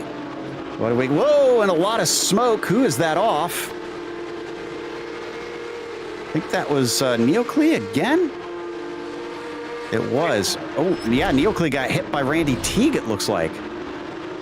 Oh, and there you can see the result of it, of just absolutely losing it. So this is it. Neocli on the outside, Teague on the inside. A little bit of 6 one way, half dozen the other there. Trying to keep that car woed up was Neocli. And now we've got a car coming slow there out of the S's that's really bottling everybody up. This is a view from Ankerberg zone one more time from the inside. Neocli discovering that Randy's in a Teague of his own. So as they come back around, now still half an hour left to go in this race. Evers serving his penalty just now into pit lane. And Solero taking a look on Boccieri, scares him too much, breaks too deep. And now they're going to go side by side, Rachel. Looks like Boccieri's got the inside. He could still defend this. Yeah, he really could. They are on top of each other. Yerkser, bird's eye view, watching this whole thing from behind. But he gets a huge run. Bring Yerkser into this fight here. He's right up alongside the 7 machine there of Silverio. really has a chance to get involved, but he's going to hold in position for now as he's just going to look in here to get towards the wagon wheel. No, holds back behind them. Side by side through turn 3 is always going to slow you up, and that did tremendously. Walton behind them is not in this battle. He had his penalty a little bit earlier, so he is a lap down. This is a 3-way fight for 4th place just outside of the podium. Coming down to the front stretch, we've seen it before. That exit out of Paddock Bend, DJ, is oh so important, and I think Carl's got it nailed. Yeah, he really nailed that well. He's got about 0.6 of a second between himself and Anthony Solero, and that gap holding relatively well as they reach up to those higher speeds. It comes down a little bit. Let's see if Carl is able to keep everything loaded up. Again, a little bit of a tighter line there. That right front locking up. He's just feeling the pressure from the number 7 behind. Yeah, I'm not sure what's going on with Carl, but it doesn't look like he's in a good headspace right now. That's twice in a row, Rachel, in the same corner. He sent it too deep. Yeah, it really has been, and just it's not going to benefit you too much doing that sort of thing. You're just going to end up putting the car in a negative position because you'll burn tires, you'll offset the brakes, and it'll just put the car in a really awkward position because you're going to keep burning time. You think diving in there hard is going to benefit you? It's not. It hurts your lap. Watching from on board, looking from the gearbox of Boccieri. They're coming up to the pit entrance, but we're not expecting any of them to pit in this time by. They jink a little bit off to the side with there's a little kink in the road there under braking coming up to that last corner and onto the main straight. This one not quite as good for Carl. Solero's gaining. I'm not sure that it'll have enough. He's going to think about it. He's going to look at it. And he's going to try and outbrake him, but he's not going to have enough brakes for it, DJ. No, but I like that mentality is there. You can also see Will Kelly trying to get a little bit of a move there on Peter Yurza. Very, very heads up from Solero to try to do that. He's seen Boccieri make mistakes twice now into that corner, and by going in like that, he can see if he can force another one. That is some good mental racing there from Anthony Solero. Breaking down into yard sale once more, and the Chesapeake region driver is not finding that this race is his oyster quite yet. In fact, he's not only on the attack, he's on the defense, we got to remember, because Yurza behind him is going to be waiting for just a little slip up from that yellow car. And coming back around to the back stretch once again, I'd say that Yurza is closer to Solero than Solero is to Boccieri, Rachel. Yeah, I think he might be in that sort of situation. It's really not favoring either of them right now. And Yurza here is on board with these two. He's close, but it's... Yeah, I don't think either really has a straight advantage at the moment. That's the thing. Ooh, Krutzler is in. I think this might be a scheduled stop. I don't see any black flag. Yeah, very, very early. As we watch this group down into turn 1 once again. And Trip Starkey in there, Goral, Kelly, and Barua leading this quartet. This is all for position, all for 7th place in and amongst them. It's cleanly out of wagon wheel and down the hill through the chute into turn 5 once more. Yeah, I'm looking through, and though we have had a couple pitters, the 36-car field is mostly those who are electing to stay out up into this point. And also a bit of an update, we don't need to go there. Our leaders hovering at about a second apart, DJ. It looks like Cook's keeping him honest, but I haven't really seen him get close enough to attack again. No, he still looks a little bit trepidatious on the brakes, Joe. Just not exactly looking like he wants to send the full send here. I'm getting the sense he may be holding on to his stuff, or he maybe just doesn't trust that 47 as much as he would like. Ooh, this is a good one for Anthony. Carl, once again, not really covering him off. In fact, it was a half-hearted move to the inside, just off of the outside line. It will continue to give him the inside into wagon wheel. But if they go through here side by side like we saw before, they're going to be caught and maybe even passed by Yurza. So once again, all he needs to do is time the exit, and he does, Rachel. Oh, but he has to lift. He still can't find a place to go. Yeah, absolutely do. And oh, God, this is going to be one of those fights I think that will play through for the next at least 10-15 minutes, still a pit cycle. But will it be resolved by that time? That's what I'm wondering, because the way these guys are racing, I think this is going to come to a climax before any of them head to pit road. I got to think somebody's going to try something a little more eager, a little more aggressive to make it stick. Solero, who has gotten past Boccieri, has now put him in the hot seat with Yurtsa chasing. Again, that's Walton behind them. He's not for position, so you don't have to worry about him being a part of this fight. Accelerating down into the first corner. Carl, is he going to try and cover off? No, he's going to hold his line, but Yurtsa did take a little bit of a peek, DJ, and just about sent it. Yeah, in Boccieri, they're doing a little bit of a fade under braking to just try to cover that off a little bit, going on to the traditional racing line. So some good heads-up driving there from him, but he certainly does look like he is under massive attack here, and I would not be surprised if we see Yurtsa try to pressure as much as he can. DJ, the plot has thickened for the battle for the lead. Geiger is now coming up to lap traffic. Cook is still right with him, and Balistieri is actually there. He's within a second. There we can see them on screen. Yeah, I actually thought the same thing. There is Bob Moore popping down into pit lane. It looks like... No, that's Geiger. That's Geiger in pit lane, excuse me. So he saw the traffic. I think this is absolutely a strategy call here, Rachel. He saw that traffic. He thinks this is my chance. Yeah, I mean, if you're going to see traffic ahead of you, it really is the opportunity to get a move done, because that can become a really useful pick. It can slow down your opponents and really let you have the opportunity, because you can see that coming and you can react better because you're not the one directly in front of it. Yeah, so the others are still having to overtake Bob Moore, and it was a pretty good stop there for Geiger, about 9.8 seconds. Not the fastest we've seen, but not slow.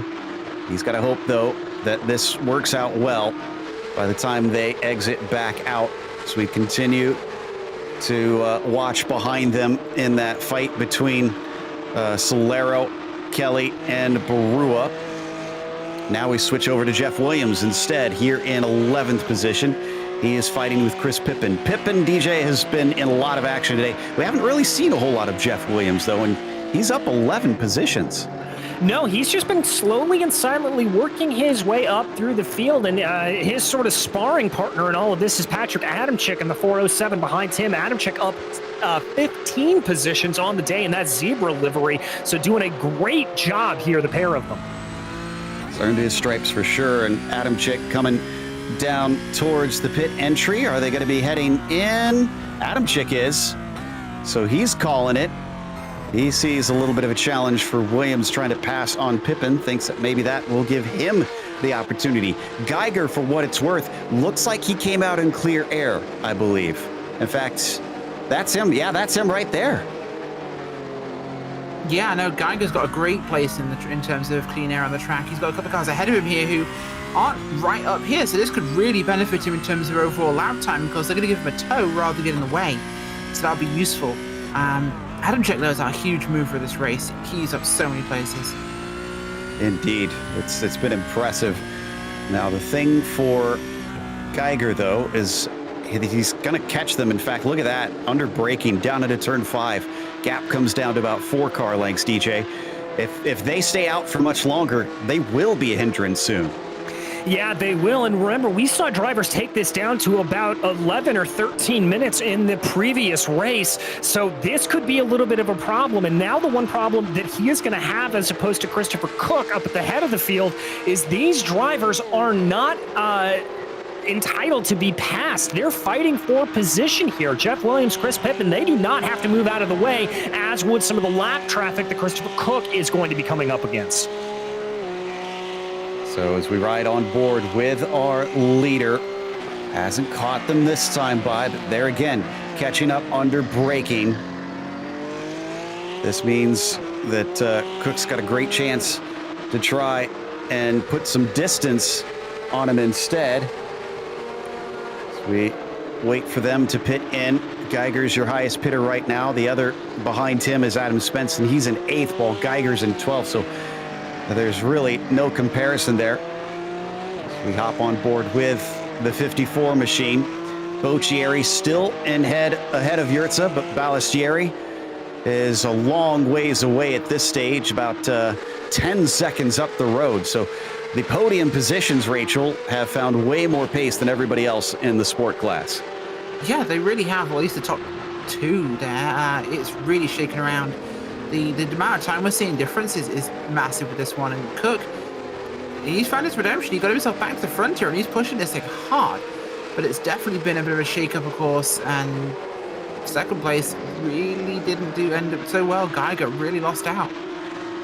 Well, remember, Geiger just pitted, so we're waiting to see. Yeah, so we're waiting to see how he cycles compared to those two. And unfortunately, he's actually still behind Jeff Williams and Chris Pippen. I wonder if this is hurting his lap times. Let me take a look here. He was a bit slow last time out. It was a 1:10.2, Rachel. Yeah, that's not as quick as he should be. He should be in the 109s. Oh, no. It might be unraveling here. I think Christopher Cook has got an open goal now. Still waiting to go by. And they are entitled to stay out on track and fight him. They do not have to pull over, DJ. It looks like Cook's in now. Yes, he is. So this is going to be the battle for the lead between Cook and Jake Geiger there to figure out who it's going to be. Cook has got to hope his pit crew is on it. So Balistieri continues. Boccieri keeps going. Cook's still in his stall. 9 seconds. That's quicker. That is much quicker than what Geiger had. But Geiger's by, and it's no comparison. He is well beyond him. This actually worked out a treat. That shocks me, DJ. Shocks me as well, but I think those couple of laps that Geiger was able to run in clear traffic were just enough of what he needed to be able to pull out that gap, Joe. Well, this has been turned on its head. Not exactly what we were expecting. And Balistieri could upset it as well. He's still out there. He was relatively close to the pair of them. Could see him at least jump Cook. But I don't know about Geiger with the way that he's been running. Geiger's last lap, another 1:10.3. Man. So that lap traffic must have been absolutely awful for the 47 while he stayed out.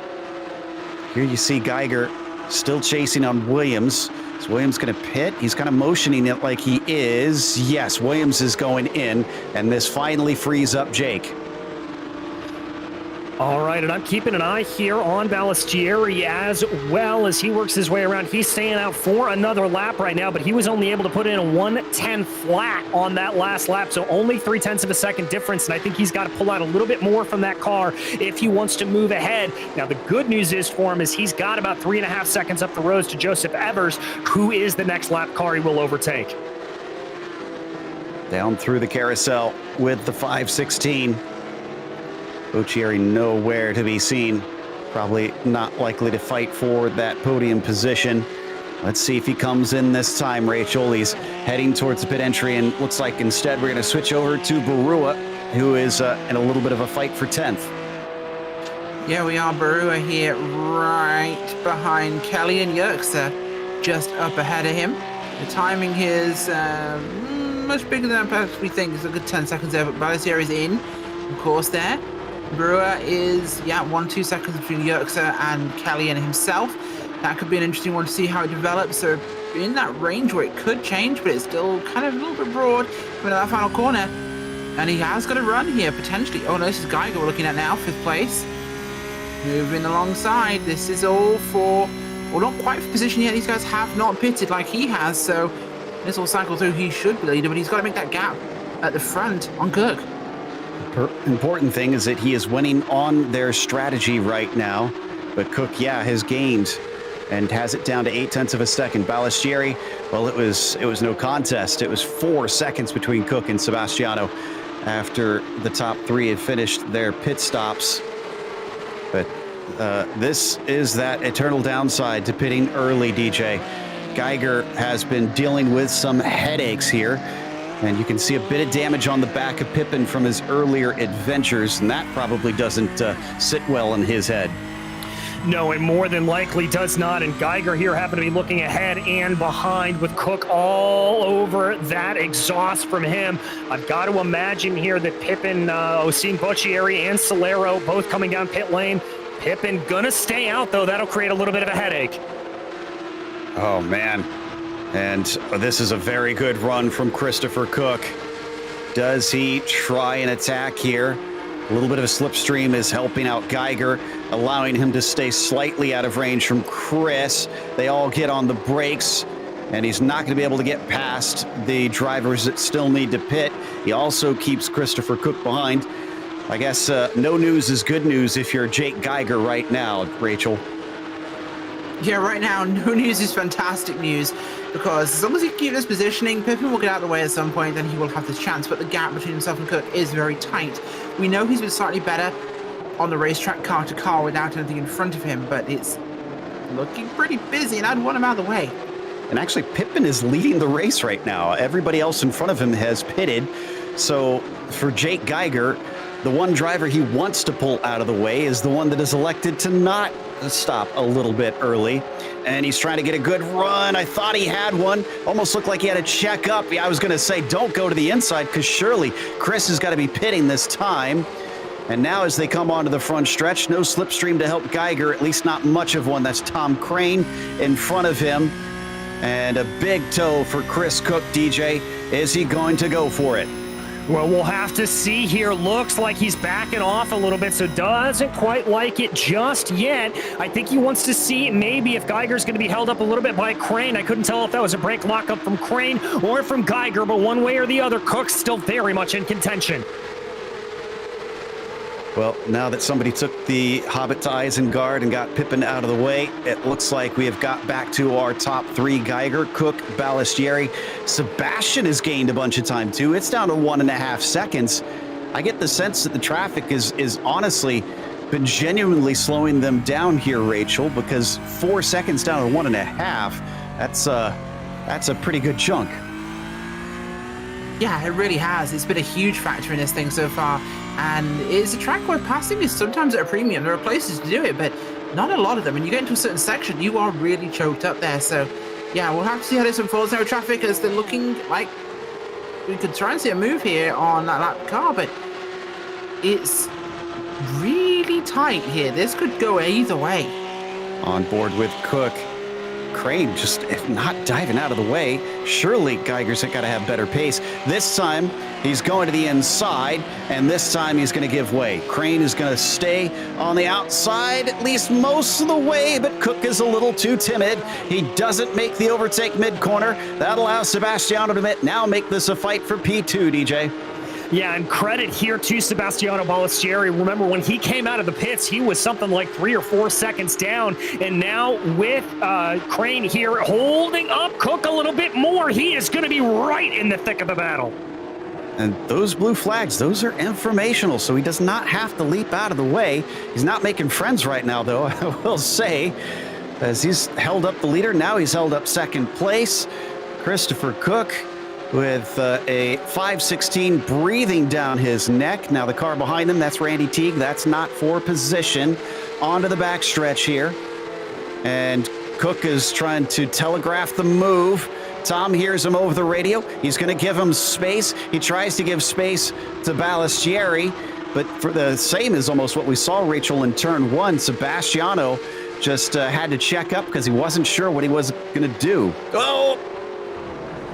I just think I just don't think he quite was prepared to see what those guys ahead of him would do, more likely. But he's up here now. He's trying to feel this one out and see what they're going to do to each other, I think, first.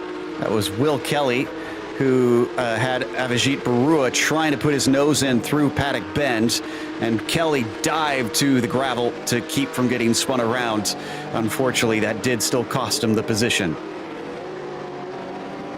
Yeah, it did. And so now Peter Yurza, we focus in that battle right now, trying to see what he can do, working his way around.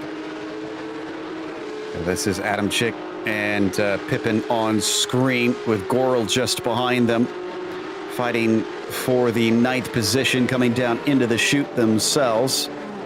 So Adam Chick up 17 spots still. Hasn't been a perfect race, but the 407 just picking them up and putting them down. We ride on board with him. See if he can get just one more, Rachel. It has been a pretty stellar race for Adam Chick, the Upper Canada region driver, really putting the boot down here and going for this one. It's been a huge run. Not quite as big as the last race we had, of course, but he's definitely working this one. He's put on a fantastic show. Breaking top 10 from 27th, that is huge. Indeed. And down the front stretch. Dips the wheels off a little bit into the gravel, so that certainly won't help him. He is too far back from Pippin this time to try and make it stick. Coming down now into the last quarter of the race, and it's still not completely decided at the front. Geiger's pulled away, but Cook and Balistieri have been kind of close together. So we watch this fight down into turn 3. Adam Chick making sure that Pippin has to watch those mirrors. He's getting ever closer, DJ. It's down to 0.3 of a second. Any closer than that, he's within range that he could pull a move. Exactly, and here he's going to come down to the crucial carousel, and as his portion of this, Adam Chick gets a little bit of a tighter line out of the carousel.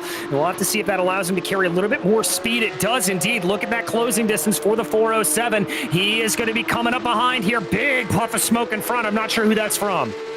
I'll have to take a look into that, into Paddock Bend. Who's got the better launch off the turn? I'd say Adam Chick, a little wide there for Pippin. And Patrick could maybe have a go. No, whoa, big move to the inside. Pippin decisively covering him off. It was a fair move. Wasn't a weave, but much better on the brakes. Patrick, Adam Chick, no, too good on the brakes, Rachel. He's going to lose a position to Goral instead. Oh, that's... Yeah, sometimes a little too bold will cost you, unfortunately. You put your hand in the pan for too long and it does get burned. So... you'll have to learn from that one. What? Why are you putting your hand in pans? What's, how are you cooking? I mean, how do you wash a pan without putting your hand in it? As we come back to the battle for second with Cook and Balistieri down into the final turn and onto the main straight. They managed to get by the traffic, but Seb doesn't look like he gets the exit that he wanted. No, not quite able to, but he's still able to have that gap at about 0.4 of a second here, Joe, as we tick down closer to 5.5 minutes to go. I think Balistieri knows that he has got to get a move on. They do not have all that much lap traffic in front of them. Geiger is about 1.6 seconds in front, and the next bit of lapping cars they have, that's Robert Walton, a full 10 seconds up the road. Yeah, looking back here, this is a nice little battle between the red and white of Seb and the blue 47 of Chris. Just the lap traffic near them. Nobody else really to hassle them. They can focus on what they're doing. The New York driver just sizing him up. He's been so close for much of this race. This has got to surely up his heart rate here, Rachel, knowing he's been so close to this second place for so much of this event. And now he's got to do it in about 4 laps. Yeah, he really does, and those 4 laps are going to come by real quick here because it will take no time whatsoever. I mean, it's a 1 minute lap, nearly 1 minute 10 seconds. This will be gone in no time, so he's going to have to be up on this thing and try and put himself in a position to make 1 strike and 1 strike only. Oh, speaking of 1 strike, there is a strike for Geiger as he goes deep. Not sure if he's got 3 of them or more than that, but the 968 is showing a few mistakes. And that downs it to about 1.3 seconds. It was up to 1.6 before. We're not out of the woods yet. This could become a battle for the lead. It very well could. Geiger could have overcooked his tires just a little bit around here, and that could be a bit of a problem. Only 77 degrees Fahrenheit out on track, but that doesn't mean that you can't overcook these tires when you're running them in anger. Man, it's been a bad day for Caraboccieri. He was trying to fight for 11th place, and a great move. We need a replay for Adam Spence, who did a brave dive down to the inside of turn 1, got his elbows out, and made it work. As we watch them currently head towards turn 5, you can see Spence already ahead. As here's the move down into turn 1, Rachel. Yeah, lining up here, right behind him, goes to the inside, signposts it very, very early, just gets it under braking, gets the car in there and holds the inside line. It's a little bit close, but he yeah, polite would be the word I'd use. Yeah, they definitely found himself getting a lot of curb. You could see the smoke as he locked up the tire a little bit, but the job is done. Oh, and we had a problem with Peter Kummer and Randy Teague farther back in the field. They looks like they'll be able to carry on from that as it was a light hit, but Let's hope we don't have any sort of hits here between Cook and Ballestieri. It still hovers at about 1.2 seconds behind Jake Geiger. Different lines. Once again, everybody kind of taking their own approach here, DJ, through this last part of the lap. Yeah, indeed they are, Joe. And I thought for a second there that Cook was going to be a little bit offline going down into yard sale, but he was able to gather that car back underneath him. So kudos to him there. I think this is going to be 2 to go at the line for these drivers. So Ballestieri knows it is now or never time. It is absolutely 2 to go as they cross now. 1.4 seconds. Geiger's got his feet underneath him once more. But can Ballestieri get Cook to be underneath him on the timing sheets by the checkered flag? It's down to 0.3 of a second. That time it looks like Rachel, he closed in a little bit under braking as he's starting to turn up the wick. He absolutely is, and he's got to do something soon, otherwise it will be out of time. Less than 2 laps here. Now it's time to go for this thing, and it could be a little bit bold. We'll see. Yeah, he's got to get a little closer than this. 0.3 behind still, down into yard sale. Switching back into the carousel once again. Look how many marbles are starting to form as well offline.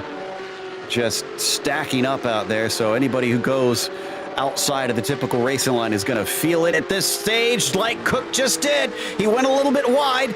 Ballestieri's got a great opportunity. Does he do it here, or does he save it for the first corner? I think he's going to save it for the first corner, DJ, as he lines him up coming out of Paddock Bend.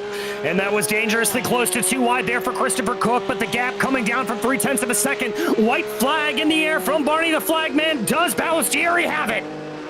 Just too far back. He didn't have the exit he needed. That was going to be his best chance right there, but it's not done, Rachel. He'll get a couple more risky opportunities. They're there.